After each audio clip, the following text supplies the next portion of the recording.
Siji loro telu ayo padha guyu, papat lima enem ayo padha mesem, pitu wolu songo aja lali ndonga.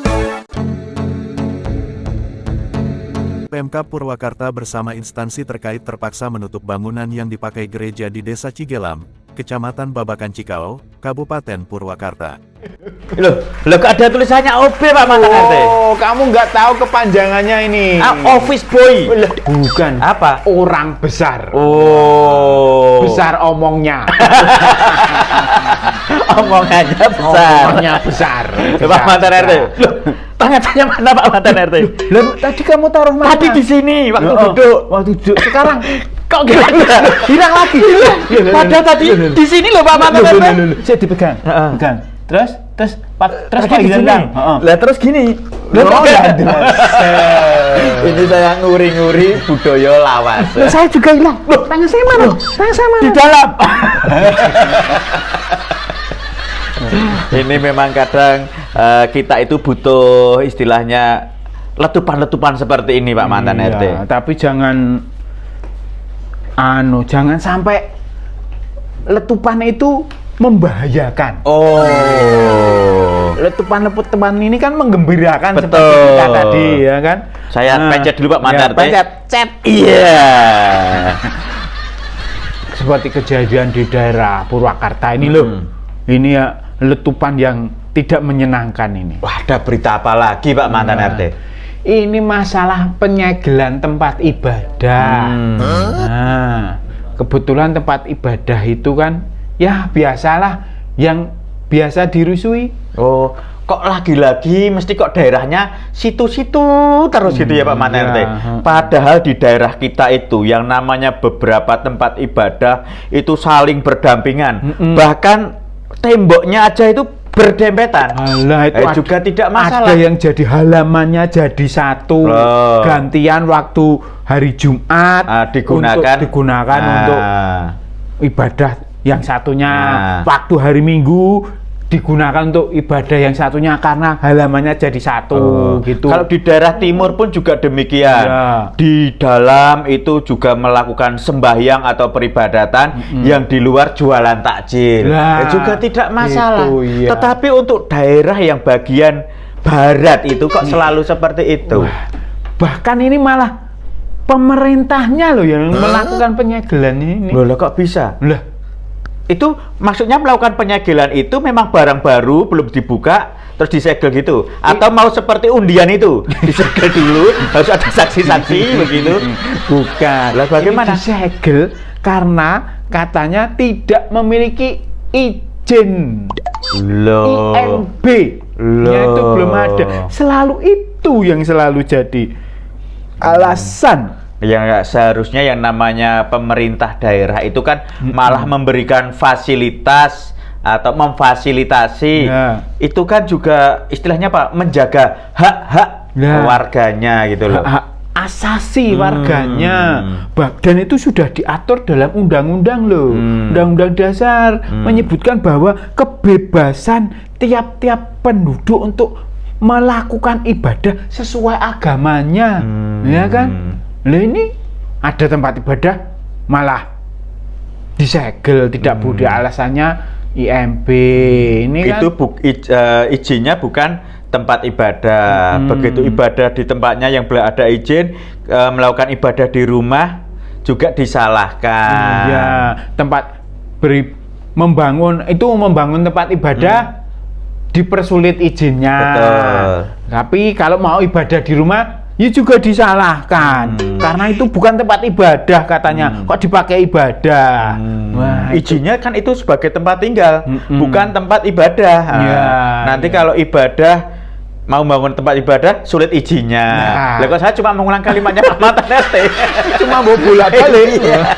Jadi itu akan menjadi khawatiran kita Pak Mantan RT. Ya, betul. Lah kalau kita seandainya punya rumah, lah kalau kita pengisi rumah di situ mau makan kan juga takut. Iya no. Kan izinnya mendirikan rumah, bukan tempat makan. Lah izinnya kan tempat tinggal.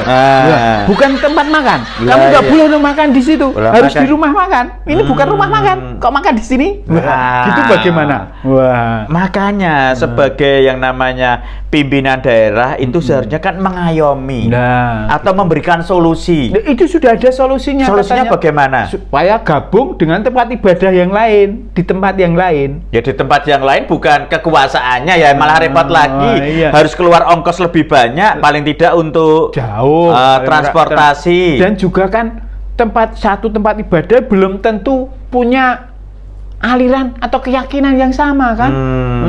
Dia punya, walaupun sama-sama keyakinannya sama, agamanya sama, tapi kan caranya ibadah mungkin berbeda dengan tempat ibadah yang lain. Betul. Ya kan? Kalau mendirikan tempat ibadah yang notabene mayoritas itu sangat mudah dan cepat sekali. Cepat. 1 tahun aja, wah sudah berdiri megah dan mewah. Wah, 1 tahun megah mewah, bahkan sekarang jadi tempat kunjungan wisata.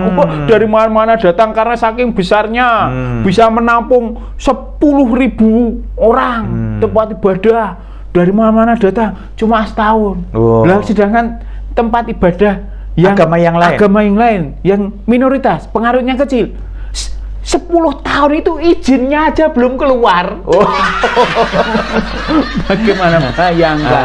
Makanya ini keadilannya belum ada nih Pak Mantan RT. Harusnya yang punya penganut yang banyak ini melindungi. Betul. Jangan malah menghancurkan atau menindas, malah jangan menindas. Seperti itu kan sepertinya malah menindas, ya kan? Bahkan malah itu, mereka yang punya tempat ibadah banyak, bagus, fasilitas yang luar biasa, fasilitas ibadah dimirip-miripkan dengan aslinya daerahnya sana, terus di mana tiap RT pun ada, masih ada loh yang penganutnya itu ibadah di tengah jalan.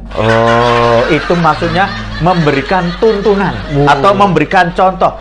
Begini loh cara beribadah. Nah, kalau mau memberi contoh ya di contoh ibadah ya di tempat ibadah, jangan di nanti jalan. Kalau masuk ke dalam nggak ada yang lihat. Berarti itu bukan mau ibadah, mau pamer. Ya bukan pamer Pak RT. Apa? Ya memberikan biar tahu cara peribadatan kami itu seperti ini gitu. Bukan pamer, cuma kampanye peribadatan. Terus juga ada melakukan istilahnya apa ya, kajian-kajian itu di trotoar-trotoar. Bahkan di Car Free Day pun juga ada. Padahal tempat di belakangnya itu tempat ibadah banyak banget berjejer-jejer. Itu kan ada AC-nya. Terus tempatnya kan juga bersih untuk tidur. Malah untuk tidur. Kan nyaman gitu loh. Nyoba itu yang ibadah di tengah jalan itu penganut agama yang kecil, penganut agama yang sedikit, pasti pada marah itu, ya kan? Pada marah, pada demo. Terus seharusnya atau solusinya seperti apa Pak Mantan RT? Ya, kerukunan itu dijaga. Ibadah itu masalah diri pribadi, ya kan? Dan pemerintah sudah menjamin tiap-tiap pribadi untuk kebebasan beribadah sesuai keyakinannya. Kalau nggak yakin ya jangan diibadahi. Sesuai keyakinannya. Kalau Pak Mantan RT itu saya lihat dari auranya itu nggak yakin-yakin amat. Ya ini memang menjadi PR kita semua Pak Mantan RT. Yang katanya kita itu sudah merdeka puluhan tahun yang lalu, tapi nyatanya bagi saudara-saudara kita itu masih ada yang merasa belum merdeka, atau masih terjajah dalam hal peribadatan. Dalam hal peribadatan, ya. Tapi ya untung aja sekarang banyak itu para pimpinan-pimpinan daerah yang terutama ya malah yang muda-muda itu bisa memberikan contoh kerukunan. Ketika ada hari raya apa itu, nah ini anaknya Pak Lurah, anaknya Pak Lurah ini memimpin daerah itu juga banyak apa istilahnya hari raya agama yang lain itu dirayakan juga di kantornya. Bahkan kotanya atau kampungnya ini dihias sedemikian rupa. Loh, sekarang menjadi istilahnya itu kota toleransi. Sampai kemarin juga ada netizen yang menghujat anak Pak Lurah ini. Loh, katanya, sekarang sudah berpindah haluan, berpindah keyakinan. Karena beliau itu menanggapinya ya juga dengan santai-santai saja. Padahal dengan adanya perbedaan itu bisa menimbulkan kekayaan loh. Betul. Dari bermacam-macam tadi. Misal pas ketika hari raya ini dirayakan, yang lain banyak. Itu para pedagang juga banyak. UMKM juga terangkat. Jadi terangkat. Bayangkan banyak kalau penghasilan. semuanya sama itu kan juga malah tidak bagus. Tidak bagus. Kalau Pak mantan RT yang dirayakan cuma hari ibadah itu saja, paling kan cuma setahun sekali. Iya. Lah kalau tapi kalau banyak agama dirayakan minimal 5 kali lah setahun. Enggak jualan.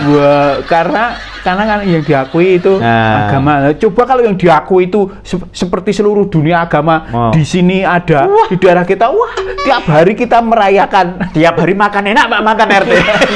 Wah, besoknya ini opor. Wah, besoknya lagi kalau hari raya yang lain itu biasanya keluarnya sate. Wah. Yang sulit itu tiap hari tanggal merah. Tapi kalau sama itu kan juga nggak baik Pak mantan. Bayangkan kalau Pak mantan RT itu mukanya, posturnya sesuai dengan saya. Oh iya. Loh, nanti istri saya bingung. Membedakan. Malah saya jual-jualan. Lah itu makanya kita diciptakan itu berbeda gitu loh. Itu perbedaan itu adalah suatu rahmat. Daripada kita ngomongnya sampai mana-mana Pak mantan RT, silahkan dinikmati kopinya dan dinikmati camilannya. Iya.